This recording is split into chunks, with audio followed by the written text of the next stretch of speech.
Bon, regardez New York Info, bonsoir, merci de nous rejoindre pour un nouveau numéro de décryptage. À N'Djamena, un tribunal a condamné le Succès Masra, ancien Premier ministre, à 20 ans de prison ferme. Le leader du principal parti d'opposition au Tchad a été reconnu coupable de diffusion de messages haineux, xénophobes, ainsi que de complicité de meurtre en lien avec le drame de Mandakao. 42 personnes ont été tuées, c'était au mois de mai dernier lors d'un conflit intercommunautaire. Mamadou Diouf, bonsoir et bienvenue.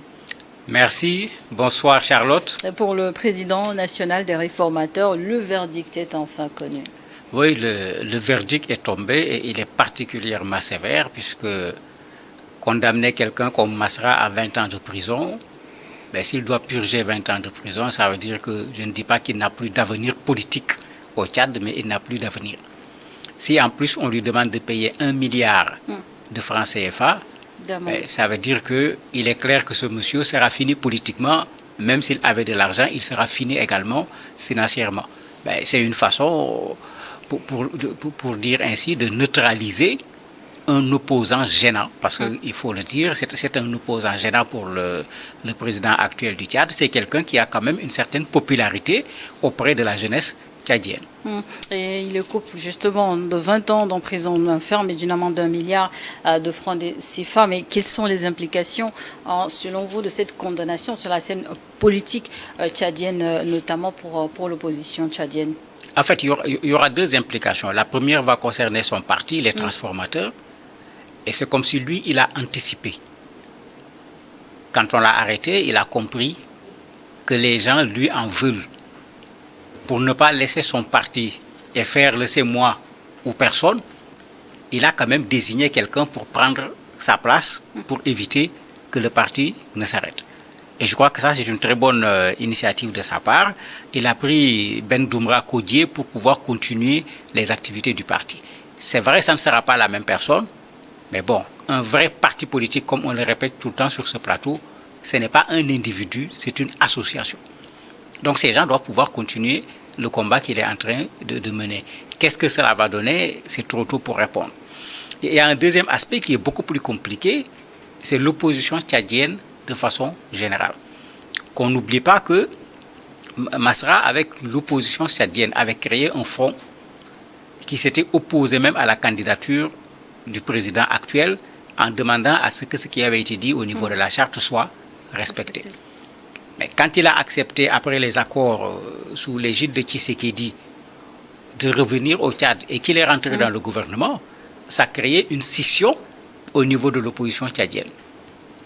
De sorte que, rentré dans le gouvernement, lui-même, il a été critiqué par des opposants qui étaient avec lui dans le front de l'opposition à l'époque.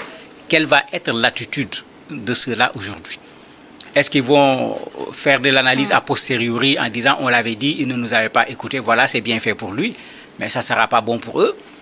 Est-ce qu'ils vont comprendre qu'au Tchad, ils ont intérêt en tant qu'opposants à se mettre ensemble s'ils veulent gagner le pouvoir qui est en place? Ça également, c'est trop tôt. La condamnation vient d'arriver.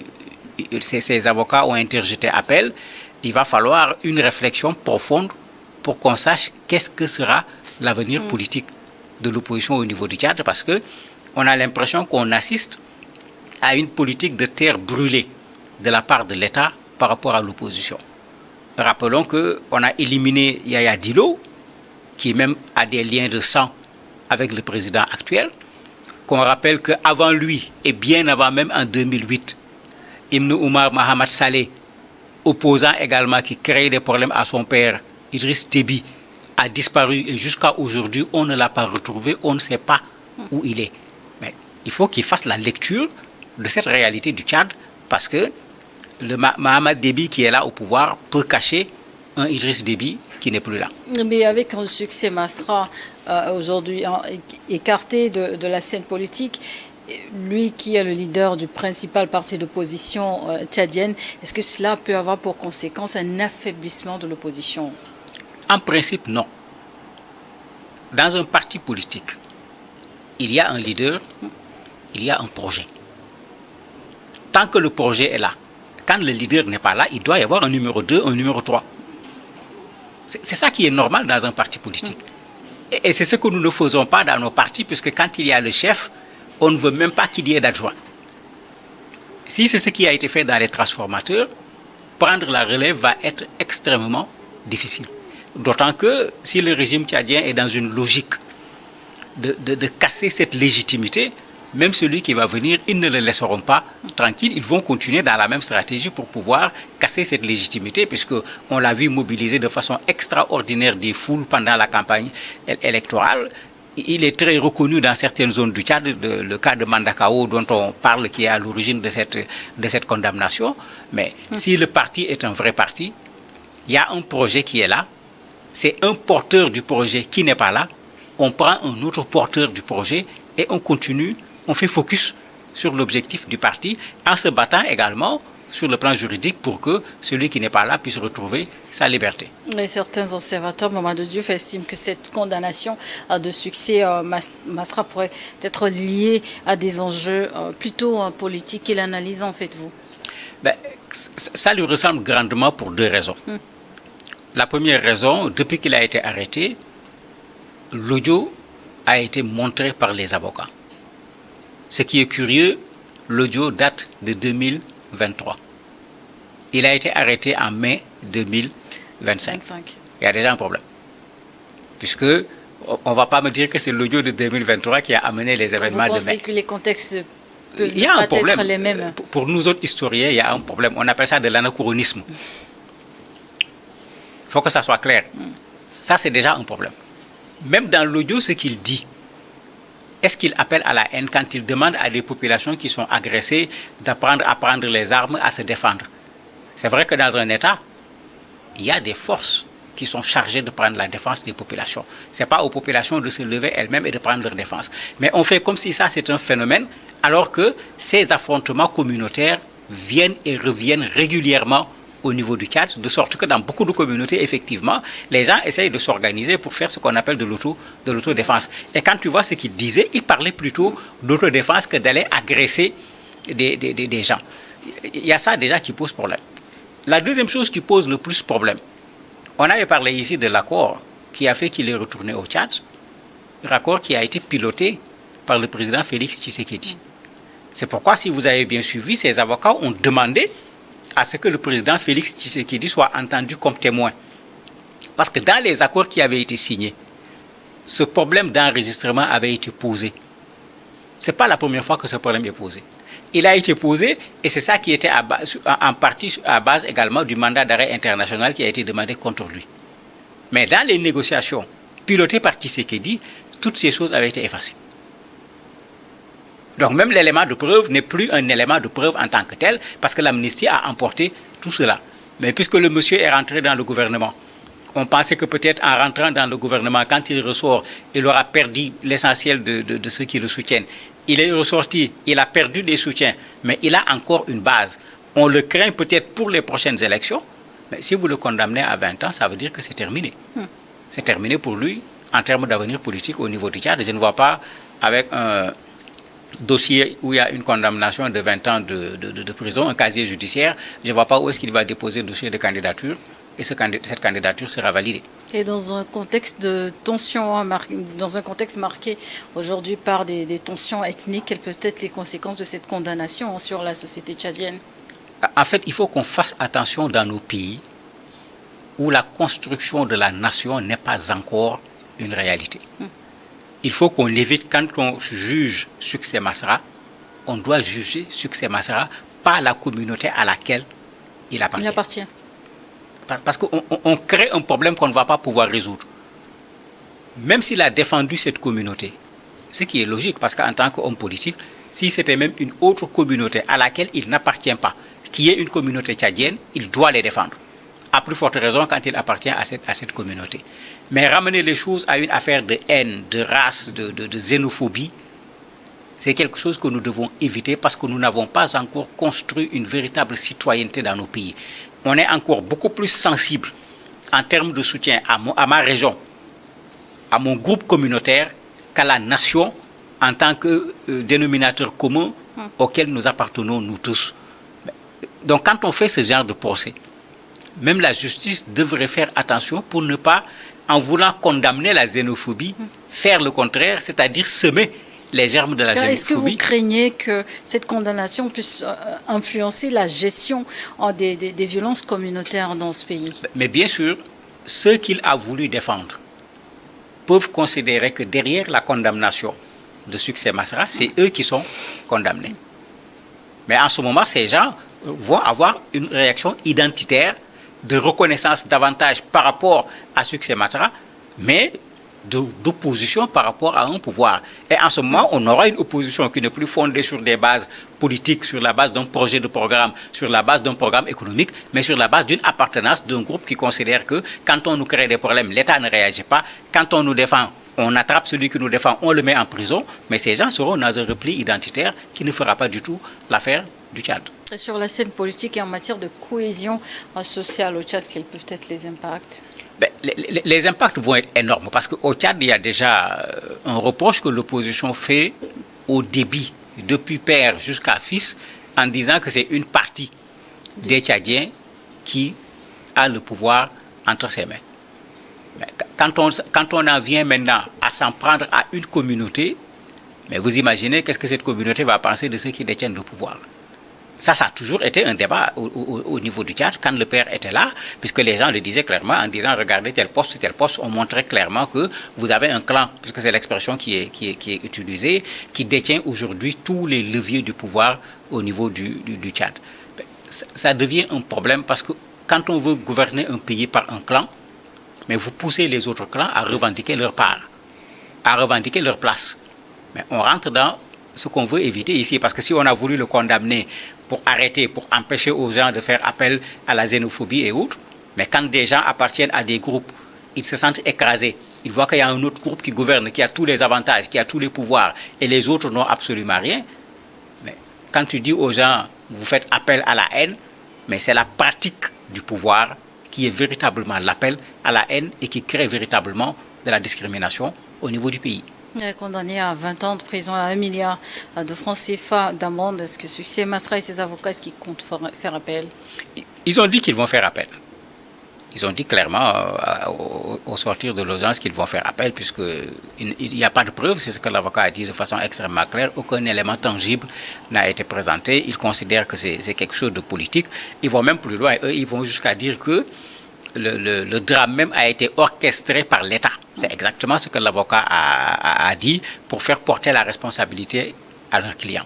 Puisqu'il faut rappeler que dans cette zone, comme dans d'autres zones, il y a eu des problèmes communautaires où les responsables décentralisés de l'État ont été désignés comme faisant partie des fauteurs de troubles dans ces affrontements intercommunautaires. Donc ces avocats sont catégoriques là-dessus. Ils considèrent qu'il n'est pas coupable de ce qu'on lui reproche, c'est ce qu'ils ont défendu.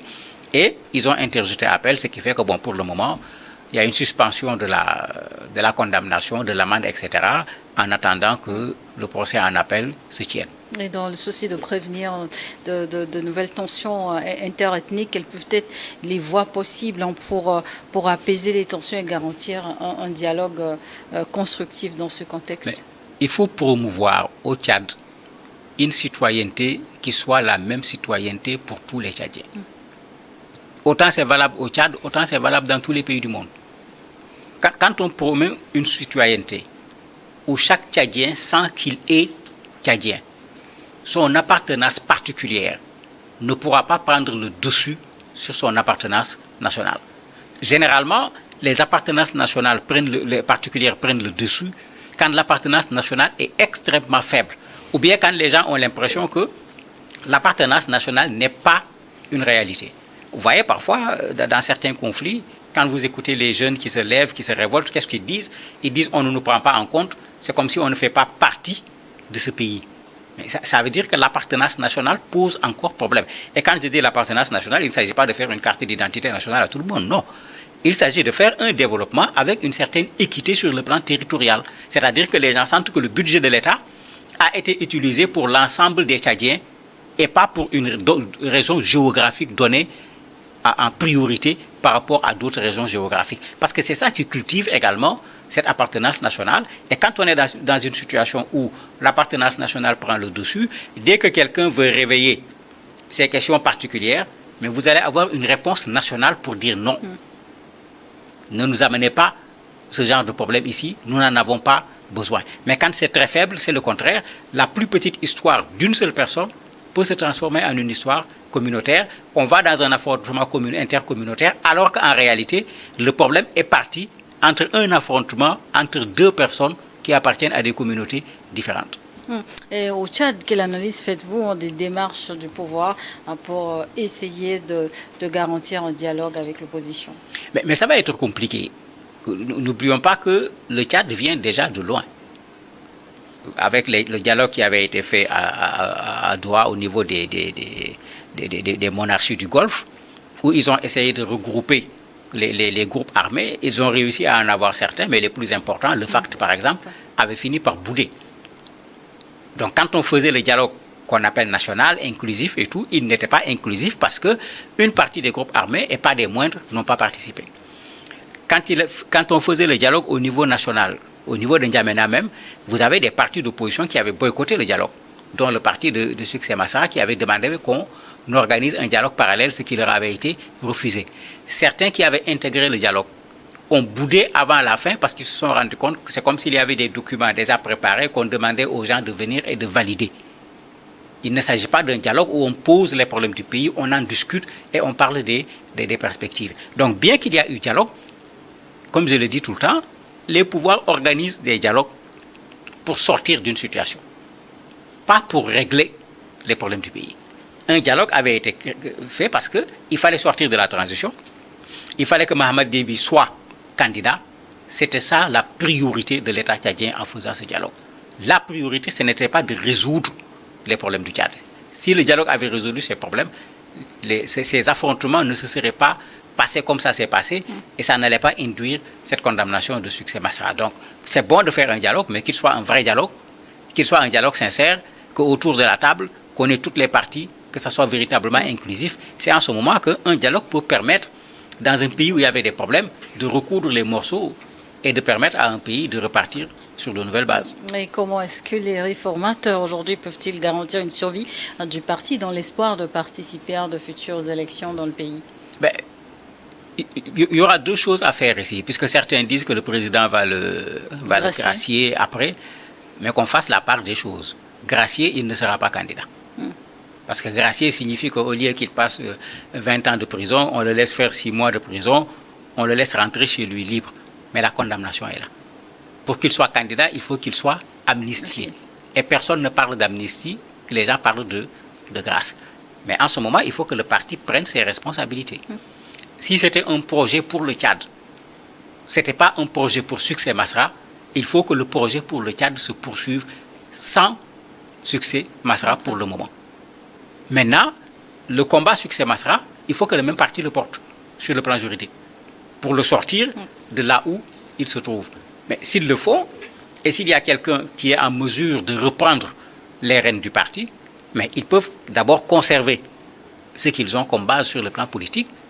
Et puisqu'il y a une sorte d'acharnement contre eux, ça peut créer de la sympathie même pour d'autres Tchadiens et ils peuvent reconnaître leur erreur en rentrant dans le gouvernement et d'aller vers les autres forces de l'opposition pour avoir effectivement suffisamment de force pour pouvoir contrecarrer le pouvoir en place et éventuellement gagner les prochaines élections. Parce que quand on regarde cette condamnation, c'est clair que derrière, il y a la préparation des prochaines élections et pourtant on est bien loin de ces élections pour le moment. Merci de Diouf d'avoir accepté de répondre à nos questions. Merci à vous également de nous avoir suivis dans le décryptage du jour.